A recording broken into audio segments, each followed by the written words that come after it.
Self-published to indie publisher. Should you start your own independent press? Hello and welcome.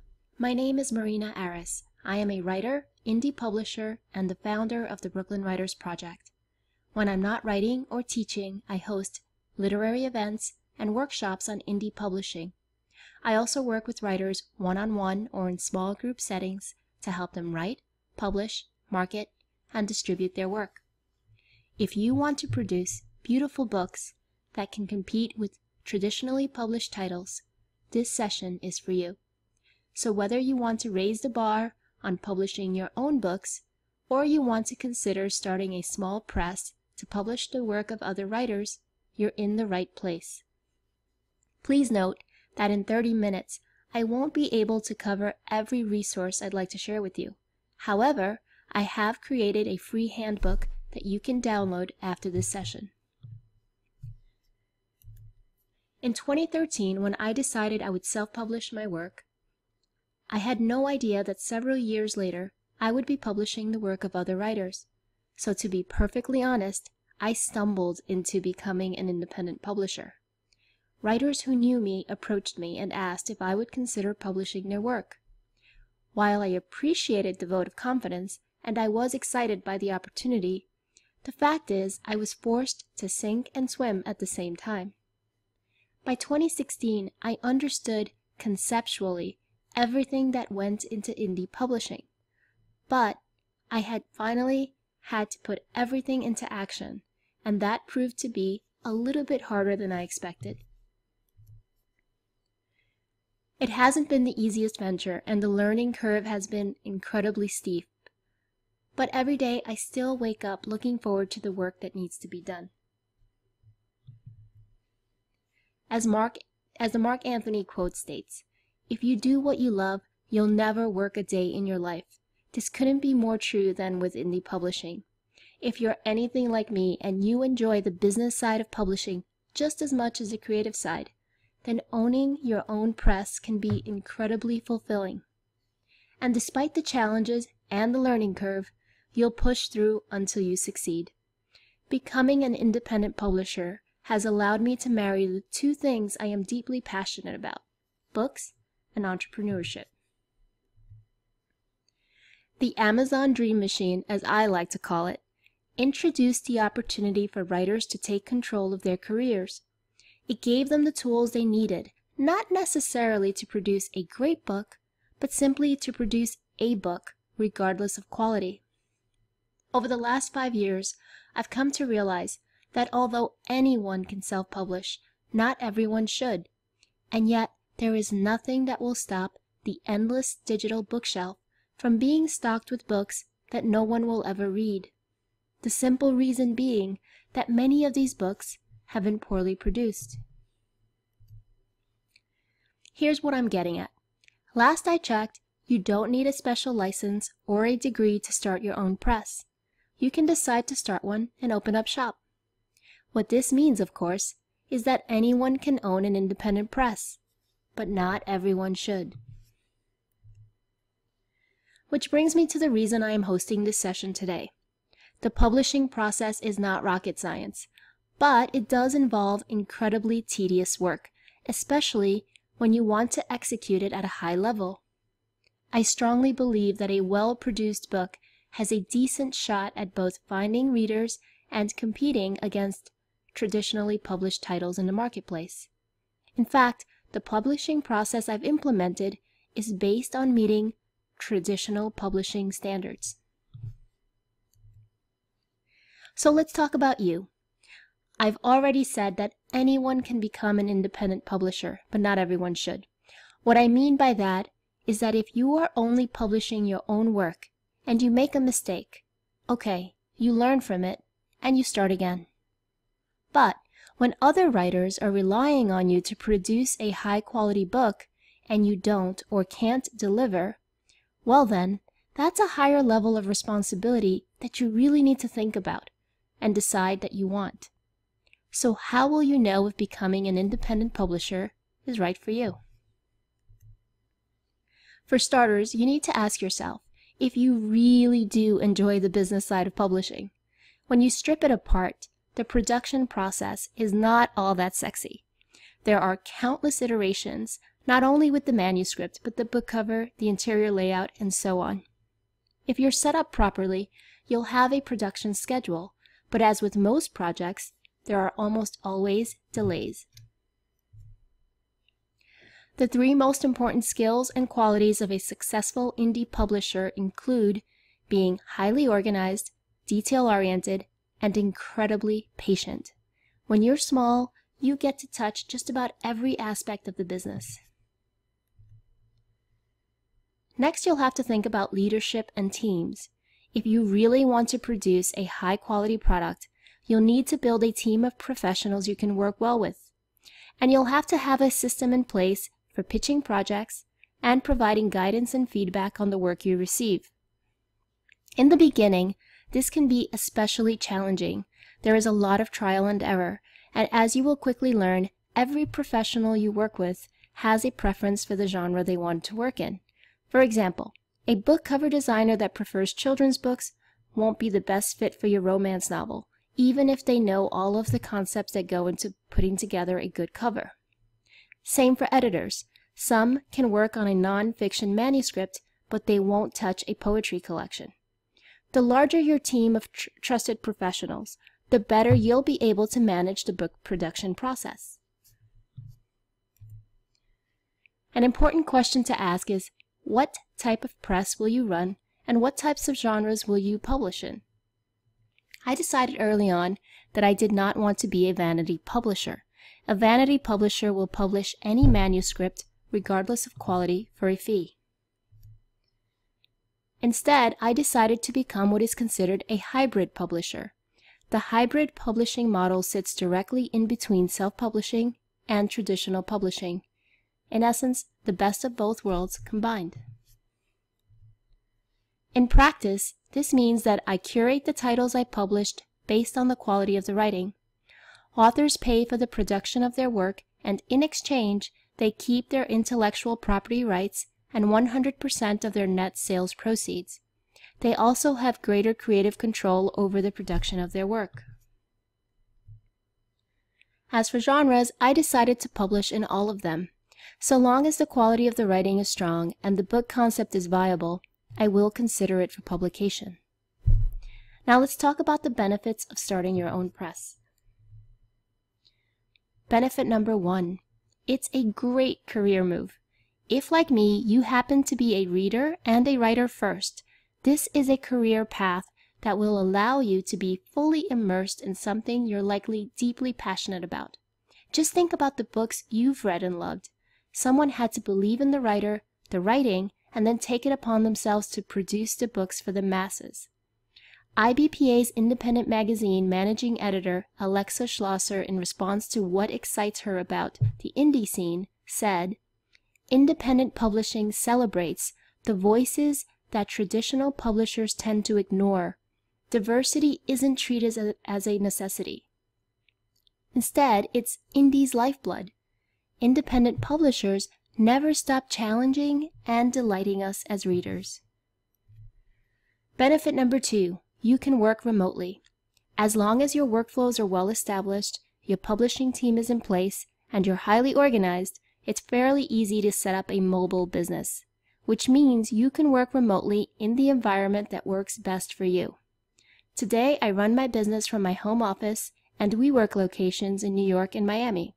My business model is truly portable, and I enjoy the freedom of being able to work on the go. Benefit number 3. If you make it a point to keep up with current and future trends, you'll never be bored. The publishing industry will continue to evolve, not only because of technological developments, but also because business growth over the next 5 years is expected to be global. For example, companies like Publish Drive have made digital distribution possible even in China. Amazon recently purchased Sook, the largest digital retailer in the Middle East. Kobo is owned by Japan's largest e-commerce company, Rakuten. The British Council predicts that the number of people actively learning English around the world is set to exceed 1.9 billion by 2020. India alone has an estimated 120 million English speakers. Think about the opportunity publishing in global markets presents to you as an independent publisher and to the authors whose books you represent. An increase in English speakers can lead to an increase in global book sales, potentially. These are just some of the benefits. Next, I'd like to talk about some of the challenges that come with running your own press. The first challenge is implementing a sound accounting system. Keeping track of income and expenses, if you do it consistently, is not all that difficult. The challenge for small publishers is having a sophisticated enough accounting system in place to properly track sales and royalty splits and then pay out to authors. If you choose to split royalties with authors, you should really have, or ideally have, a trained bookkeeper manage the financials. Depending on the number of authors you work with, managing royalty splits will eventually take a significant amount of time and effort. Aside from tracking the splits, you'll need to have a system in place for paying out in a timely fashion. I decided against royalty splits for several reasons. Number one, given the significant upfront financial investment authors make with the hybrid publishing model, I believe it is fair to allow them to keep their royalties, but that is my personal opinion. Number two, as a small publisher, I do not have the resources in place to properly handle royalties, so I would much rather save myself the trouble. If you have the resources in place, then by all means, split royalties. Keep in mind that in hybrid publishing, at least, authors receive at the minimum 50%. When I first contemplated splitting royalties, I wanted to offer between 80 and 90%, just to give you an example. The second challenge is that there are a lot of moving parts. While each book is assigned a production team, you, the publisher, or someone that you hire will need to evaluate the results and deal with any issues as they arise. Sometimes there are delays on the production end. Sometimes authors will be committed to a design idea that won't work. And once you have several books in production, you'll find that a good amount of time is needed to properly track and manage each one. Again, this goes back to your needing to be organized, detail-oriented, and patient. The third challenge is relationship management. The better you are at establishing and managing relationships, the more efficiently things will run. Two of the more common challenges in relation to this are an author insisting on something that does not serve the project or meet industry standards, or a contractor not delivering on time or to the expected standard. In both of these cases, your communication and collaboration skills will come in handy. Ultimately, you or someone you hire will need to track, monitor, and handle the production process so that it continues to move forward. Maintaining healthy working relationships is key. How to set up your press for success. When I decided to start the Brooklyn Writers Press, if I'm honest, I was mostly motivated by my passion for books and for helping writers. The first writers who chose to publish with me decided to do so not because I solicited them to work with me, but because they knew me personally. That certainly helped to get my press started quickly, but it also made it so that I skipped a few important steps. I just got started and figured everything out as I went along. But the fact is, independent publishing is not much different than many other types of businesses, and taking some time to plan before you execute is always a good idea. I have come up with 10 suggestions for how to set up your press for success. Number 1, create a business plan. It doesn't have to be complicated or dozens of pages long. The most important elements to focus on include a mission statement, vision statement, financial projections, team development, and the catalog you would like to develop or the genres you would like to publish in. For example, the Brooklyn Writers Press's mission is to create high-quality books readers will love. The vision is that those books will perform as well or better than traditionally published titles. As far as genres are concerned, so long as the writing is strong and the project is marketable, it will be considered for publication. Number 2, create a must-learn list. As a small publisher, you'll do better if you invest in understanding not only how to produce a quality book, but how to market, sell, and distribute it. I didn't mention it earlier, but if you're someone who enjoys learning new things, that will only help you, as there is plenty of things that you'll need to learn in this industry. Some of my favorite resources are Joanna Penn of The Creative Pen. Both her website and her podcast will keep you well informed. Also, you'll want to keep up with current and future trends. For example, I know that AI and blockchain technology will impact every industry, including publishing. At the London Book Fair in 2018, I attended a presentation by a company called Publica. They developed an author-centric blockchain book sales model. And in the same year, Ally published a white paper on blockchain for authors. These are just some examples of trends you should know about. Number 3, join professional organizations. 2 organizations I highly recommend are Ally, the Alliance of Independent Authors, and IBPA, the Independent Book Publishers Association. Becoming a member will not only keep you up to date on current publishing trends, but will also offer you member benefits and discounts for services you'll likely be interested in using. Also, depending on the genre or genres you choose to publish in, I would also suggest joining organizations like Mystery Writers of America or Romance Writers of America. There are organizations, groups, and conferences for every genre. You'll need to keep up with the latest trends in those genres and be on the lookout for cross-promotion opportunities for your authors. Number 4, create a workflow for all phases of production. The phases you'll need to prepare for are author onboarding, book production, marketing, and distribution. It is not enough to be able to produce a book. If you're truly going to be an asset for an author, you'll need to have a distribution plan in place for both digital and print. Having a workflow for each of these will help increase efficiency and aid in keeping all parties informed, including the author. Create a schedule for business tasks. Choosing a day of the week and/or month to review operations, the project dashboard, and financials will go a long way in helping you grow and scale your business when the time is right. Business operations are most closely related with other types of businesses because it includes financials and administrative tasks. For example, even if you operate as a DBA, doing business as, or a sole proprietor, you'll still need to keep careful records of your income and expenses. In the U.S., you can file a Schedule C at tax filing to report any tax-deductible expenses. It goes without saying that having an accountant you know and trust will be helpful. You may want to consider adding quarterly calls or meetings with your accountant to your schedule. Number 6, create documents and agreement templates. Every author whose book I publish signs an author agreement. The agreement confirms that they can retain their intellectual property rights and 100% of their net royalties. Although you don't absolutely need an attorney to produce this document, I would highly recommend it. As early as possible, I would also recommend putting together a handbook for your press. Eventually, if not at the start, you'll need to hire an assistant, and it helps to have all of the business workflows and processes in one document. Number 7, hire a professional to design your marketing materials. If you have the budget for it, that is.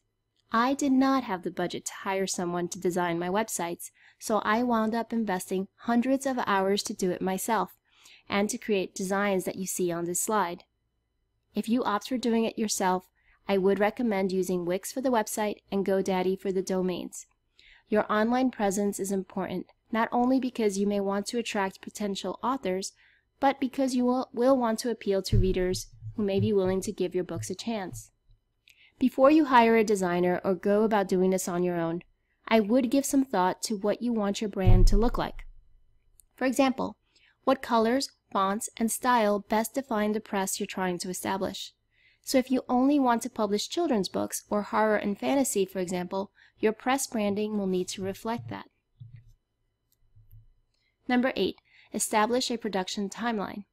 As the publisher, this is your responsibility. The best way I found to produce this timeline quickly and efficiently is to have a team in place before you start publishing. Ask each independent contractor, such as editors, cover designers, illustrators, etc., to provide you with a rate sheet and a turnaround schedule. Make sure you ask how much lead time they need for each new project you pitch. As you continue to work with the same contractors, you'll get into a more predictable workflow, and things will inevitably run smoothly, even if there are delays. Number 9. Decide who will be the author's point of contact.